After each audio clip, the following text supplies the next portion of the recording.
What's going on YouTube? My name is Simon Stipe and welcome back to another DangerClose guide. Among the bosses here to make our lives a living hell this season, we have Tyrant Armor, the fairly new boss that really didn't bring too much variety to the table. After spending a few hours testing the waters myself, I basically arrived at the conclusion that he is not much different compared to the previous season.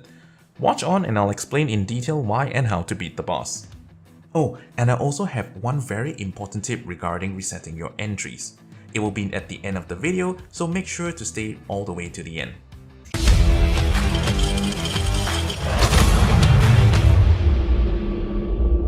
Tyrant Armor is a defender class boss with 3 phases to his entire fight. The boss also spawns flying ants at fixed intervals which may harass your backline if you aren't careful. The first phase of the boss ends when the boss's HP reaches around 70% and triggers a hit check. Unlike the DPS check you see in the moderator bosses, the hit check requires a number of hits rather than the damage that fills up the bar. Anything within the blue circle around it during this time will have their speed and attack speed reduced by 90%. The second phase ends when the boss's HP reaches the final bar, which it will then trigger another hit check. The boss is invulnerable during this period. Another thing to note is that the boss's special skill, which is represented by this blue bar, envelops itself and explodes, pushing back and dealing damage to anyone in melee range. As for its ultimate skill, which is represented by the purple bar, makes the boss charge forward and finally slams the ground, causing a field-wide AoE damage.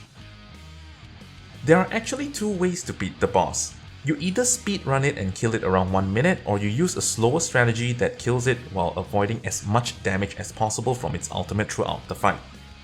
If you'd like to try the speedrun strategy, I'll leave a link right here and in the description below, so go check it out. However, in this video, I'll present you with another strategy.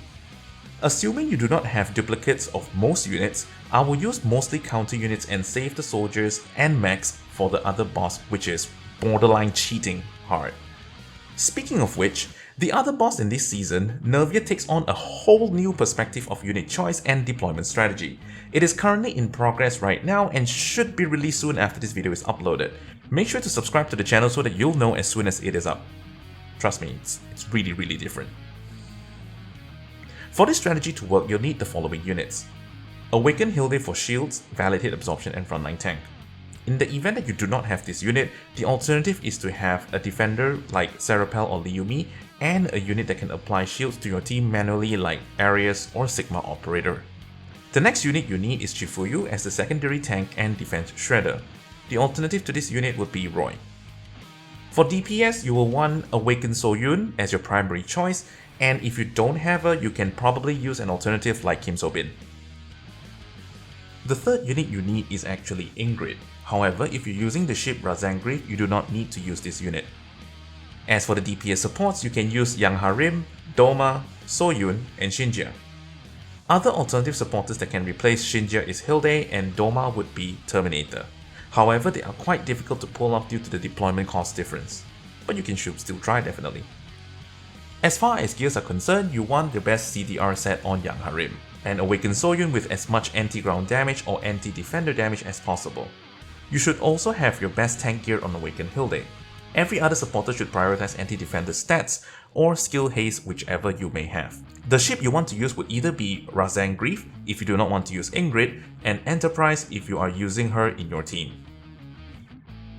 There are 2 things we want to achieve using this strategy.